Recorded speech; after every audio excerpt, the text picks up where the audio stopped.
While I'm sitting here. What's good, everybody? This your boy JTL, aka Out from the North 18. Before I get started, make sure y'all subscribe. So I did a short some days ago, about a week ago, and for the most part, people were getting what I was trying to say. I'm saying, you know, I told a story about Pac and the Hughes brothers, and just like, yo, you had a brother that helped y'all out, and then in return, you didn't really do the same thing.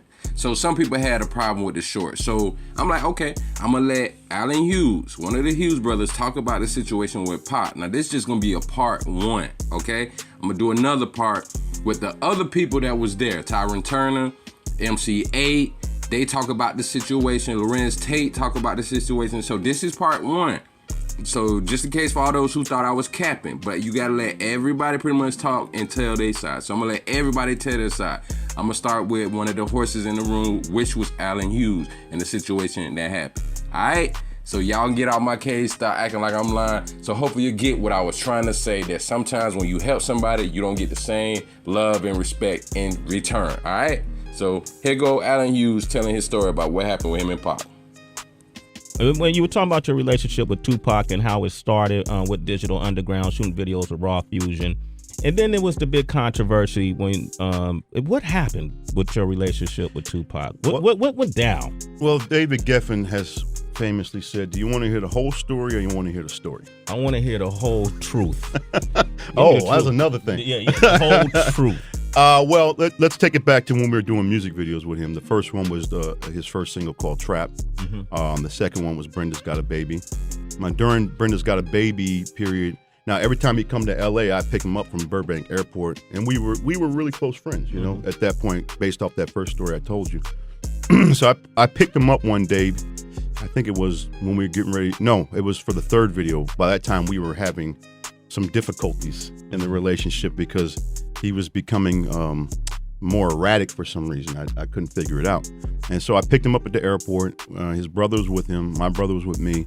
And we had to go to Paramount to screen some movie he was in. I didn't know Tupac did a movie. Mm-hmm. It hadn't been out. No one knew about it. And at the time, he had this one tattoo of the Pharaoh on his chest. That's the only tattoo he had on his body. So we pulled up to the Paramount lot. We went into the screening room, and it was just us four, I believe. And Tupac and I and my brother, his brother, we saw Juice for the very first time. Oh, wow. Together. What year was that? Juice came out in 92. Uh-huh. Yeah. Okay. Yeah, right before Menace, because we were doing music videos. You know what? I may be wrong. It might be 91. Okay. It might be 91 because we made Menace in 92.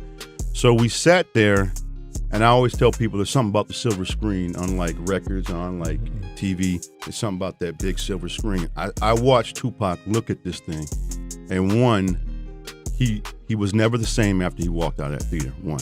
Mm-hmm. Two, when I was in the theater, I literally watched the way he was looking at the screen, and I didn't know it then, but he saw his future. He saw what he was going to embody at that point. Yeah. He found his identity. And from the moment he walked out of that screening room, that's when the tats, everything, all the erratic behavior started. And what happened was New Line Cinema, who was financing Menace, said, we'll make this script, but you have to get a platinum recording artist in order for us to green light it. We said, we'll get our man Tupac to do it. Is this story too long? Because I want to take it way back. No. We all caught up in the story. What are you talking? We all caught up in the story. What are you talking about too long? Don't do that to us, Alan. Commercial break. No commercials here, man. So where was I? So yeah, they wanted us to get a platinum artist. So I went and met Tupac down at a hotel in Santa Monica. He was prepping for Poetic Justice. And he was hilarious because we were getting ready to shoot another music video for him. And I didn't like the track, and we didn't really want to shoot the video, but I'm there to get him in my movie, to commit to my movie. First thing he says to me, in this next music video we do, I want you guys to make me into a white man. I said, okay, cool. Yeah, okay. So you got to clown around, be a white man, and then we got to make the music video. He's like, no, I want you to go get a whole suit and a wig. I want to put makeup on. I want to be a white man in the video. I said, but it's called When My Homies Call. Where's the white man? I just don't get it, Tupac. And he was just smoking weed, and I go, okay, let me just get past that. We'll just shoot the video and see what happens, right? And I said, well, will you do Menace? He read the script. He's like, yeah, check this out. I'll do Menace, but me and John Singleton, we're like De Niro and Scorsese. I'm only fucking with him from now on as far as my leading roles. So I'll do a ancillary role, I'll do a side role for you guys. But, my man John Singleton and me, I said, cool, that's all we needed. And, it was better because he was going to play Sharif, the Muslim character. Oh, okay. And he had already played Bishop, so why, everyone thought he was going to play O-Dog. Right. Cut to, we're rehearsing the first day with everyone. I mean, when he came in the first day, he literally ran over to Jada. I didn't know they had any kind of Jada Pinkett Smith. Yeah. He literally took her and threw her in the air and caught her on the other side of the room. And then hugged, and they damn near were tongue kissing, but not. They were like brother and sister. Yeah.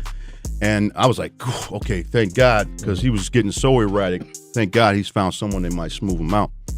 And we would try to rehearse, and he would just say shit and do shit, get up, and he was just erratic, and I just didn't understand what was going on. So, and everyone was laughing because he was funny. And the makeup woman came in and says, I'm gonna put makeup. Who needs it? He goes, I don't wear no motherfucking makeup. I'm not doing. I'm like, oh, okay, okay. Second day before he came in, I said to the cast, I said to Lorenz, Jada, I said, don't laugh when he does this because, we're just encouraging bad behavior here. We got to get to work. Second day he came in, he noticed it too because he is funny. Yeah. No one was laughing. So he said something to me that was confrontational. I said, hey, come in my office, man. Let's just me and you come in the office, And I was sitting down in my chair, and he just going nuts. And by the way, I can't tell you details because I don't know what the hell he was saying. It never had anything to do with anything. I'm talking about our beef. There was never really a real beef is what I'm trying to say. Yeah. But he was going nuts, pacing back and forth in my office. He was very, very passionate, and I can't remember what he was complaining about. But then he said to me across the room, he goes, why you smiling, nigga?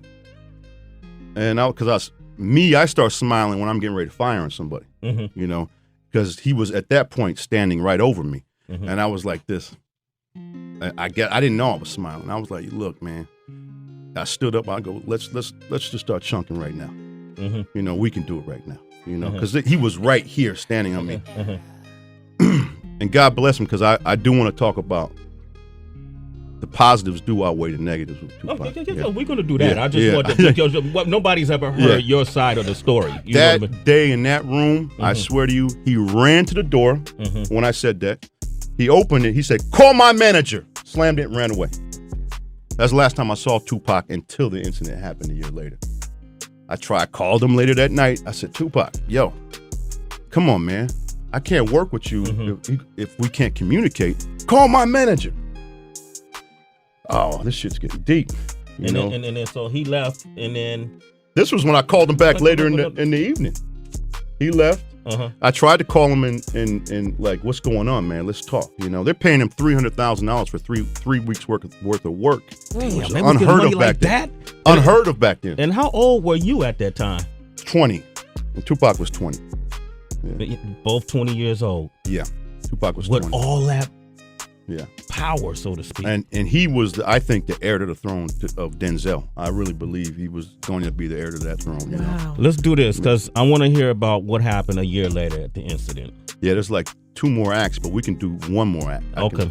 All right. Now before we start shooting. Before you started shooting, and then you didn't see him again until a year later? I didn't see him again till maybe it was 10 months later when the incident happened with the gangbangers, he and I.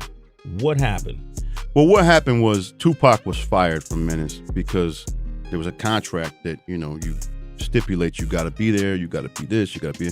And long story short, New Line Cinema got uncomfortable, and he was relieved of his duties, and another actor took the role. All right, there you have it. Alan Hughes told his part. Now, we always know there's 3 sides to a story. His side, their side, and then there's the truth. Like I said, this is part 1. I'm making a part 2. All right, so tomorrow, God willing, there'll be a part 2 out.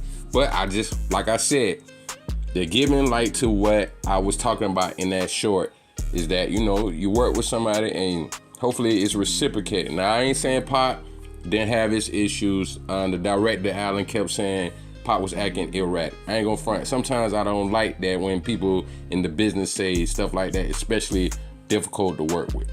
So hopefully that sheds a little light, and then I'm gonna start my part 2 and drop that tomorrow. Look for it, all right? Once again, it's your boy JTL, aka Opposite from the Norm.